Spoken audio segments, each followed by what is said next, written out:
the Lord. இன்னைக்கு நாம் ஒரு முக்கியமான விஷயத்தை அறிந்து கொள்ள போகிறோம் வேதாகமத்தில் இருந்து. அதாவது நம்ம ஆண்டவராகிய இயேசு கிறிஸ்துவின் வம்ச வரலாற்றை பற்றி தான். இயேசு கிறிஸ்துவனுடைய வம்ச வரலாறு என்ற உடனே சிலருக்கு ஒரு வினா எழலாம், சிலருக்கு ஒரு கன்ஃபியூஷன் கூட இருக்கலாம். இதைதான் நம்ம இன்றைக்கு விளக்கமாக பார்க்க போகிறோம். இயேசு கிறிஸ்துடைய வம்ச வரலாறு 2 பகுதியில் எழுதப்பட்டுள்ளது.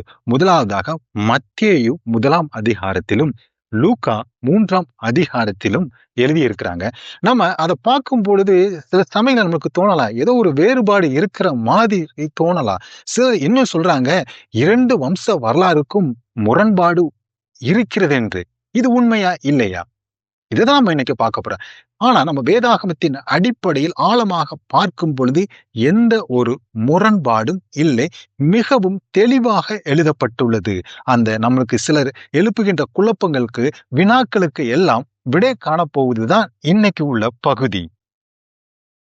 முதலாவதாக மத்தேயு இந்த சுவிசேஷத்தை யாருக்கு எழுதினார், என்ன நோக்கத்திற்காக எழுதினார் என்பதை தெரிந்து கொள்ள வேண்டும்.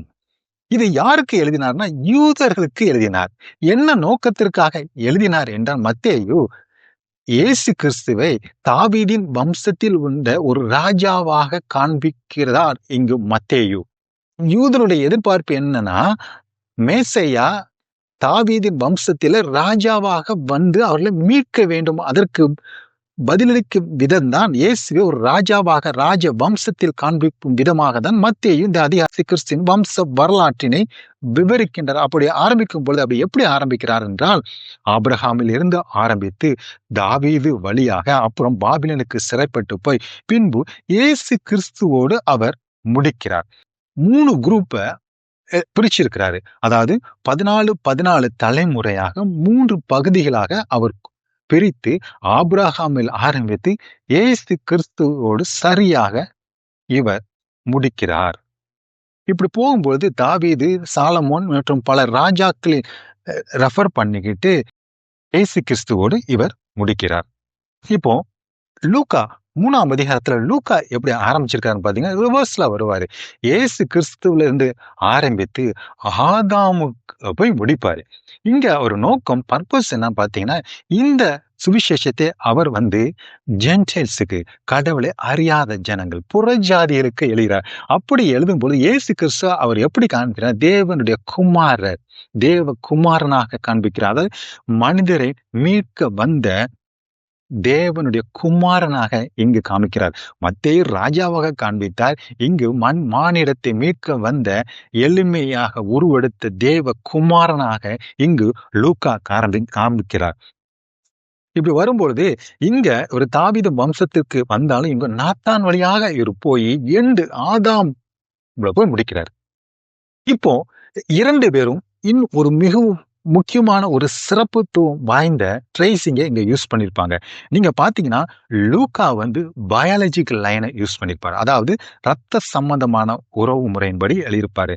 அப்படி இருக்கும் பொழுது மத்தேயு பாத்தீங்கன்னா லீகல் லைன்ல போவார். அவர் வாரிசு உரிமையின் அடிப்படையில் போவார். அப்படின்னா என்னங்க, இப்போ எனக்கு குழந்தை இல்லைங்க, நான் என்ன பண்றேன், என் ஃப்ரெண்டோ அல்லது உறவினர் இருந்து ஒரு குழந்தையை தத்தெடுக்கிறேன். ஆனா பயாலஜிக்கல் ரத்த சம்பந்தமா பாத்தீங்கன்னா அந்த தத்து கொடுத்தவர்கள் தான் அவர்களுக்கு பெற்றோர்கள். ஆனா சட்டப்படி பாத்தீங்கன்னா நான் தான் பெற்றோர்.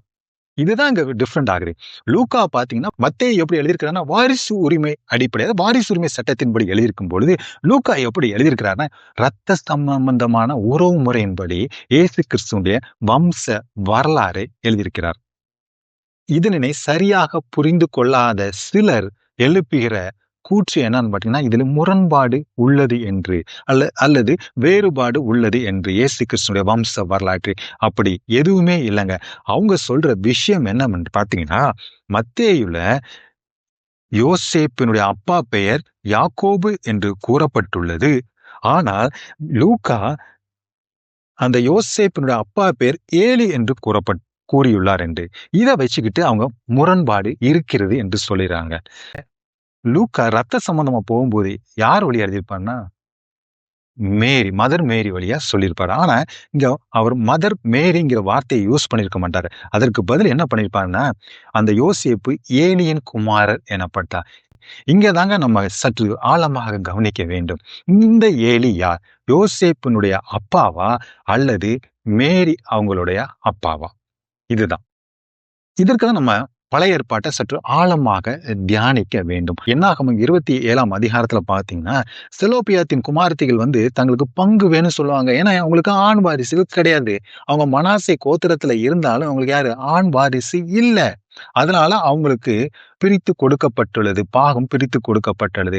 அப்படி வரும்பொழுது, அவங்க குமாரத்திகளின் அட்டவணையின்படி அவங்க வாரிசு வரல. அவங்க என்னது? மனாசே கோத்திரத்தில தான் இருந்தாங்க.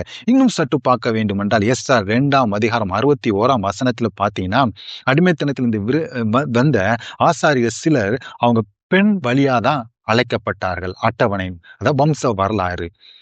இது எல்லாவற்றுக்கும் மேலாக மனாசின் குமாரர் யாவீரு. இதுதான் என்னாகும் 32ஆம் அதிகாரம் 41ஆம் வசனத்தில் கூறப்பட்டுள்ளது. ஆனா அவருடைய வம்ச வரலாறு நம்ம ஆராய்ந்து போக்கும் பொழுது 1 நாளாகமும் 2ஆம் அதிகாரத்துல நம்ம பார்க்கும் பொழுது யாவீருடைய அப்பா பேரு எஸ்ரோன். அவர் யூதா கோத்திரம். அவங்க அம்மா மாகீரின் குமாரத்தி. இந்த மாகீரு யாருன்னு பாத்தீங்கன்னா மனாசேயோட பேரன்.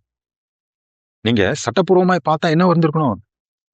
யாவீர் யூதா கோத்திரம்னு சொல்லியிருக்காங்க. மனாசேயின் குமார் என்று. இது என்ன இதுல இருந்து நம்ம என்ன தெரிகிறது என்று பார்த்தால், பெண் வழியாக உள்ள உறவு முறையும் யூதர்கள் தங்க வம்ச வரலாற்றில் ஃபாலோ பண்ணி கொண்டுதான் இருந்தார்கள். இங்கு லூக்கா இந்த இரத்த சம்பந்தமாக எழுதும் பொழுது, மேரி அம்மா வம்ச வரலாறை எழுதும் பொழுது, இங்க ஏலி என்று சொல்லப்பட்டுள்ளது மேரி அம்மாளுடைய அப்பா. அப்படி சொல்லி வரும்போதுதான் யோசேப்பு ஏலியின் குமாரர் என்று அழைக்கப்படுகிறார். இதுல இருந்து நம்மளுக்கு தெளிவாக தெரிகிறது, இதில் எந்த வித வேறுபாடும் முரண்பாடும் இல்லை என்பது. இதில் முரண்பாடு வேறுபாடு இருப்பதை போல சொல்லுகிறவெல்லாம் வேதாகமத்தை சரியாக அறிந்து கொள்ளவில்லை. அதான் ஃபர்ஸ்டே சொன்னேன், இது யாருக்கு எழுதப்பட்டது, என்ன நோக்கத்துக்காக எழுதப்பட்டது, இந்த அட்டவணையின் சாராம்சம் என்ன? ஒருத்தர் சட்டப்பூர்வமாக உள்ள உறவு முறை எழுதுகிறார், இன்னொருவர் இரத்த சம்பந்தமான உறவு முறையை எழுதுகிறார்.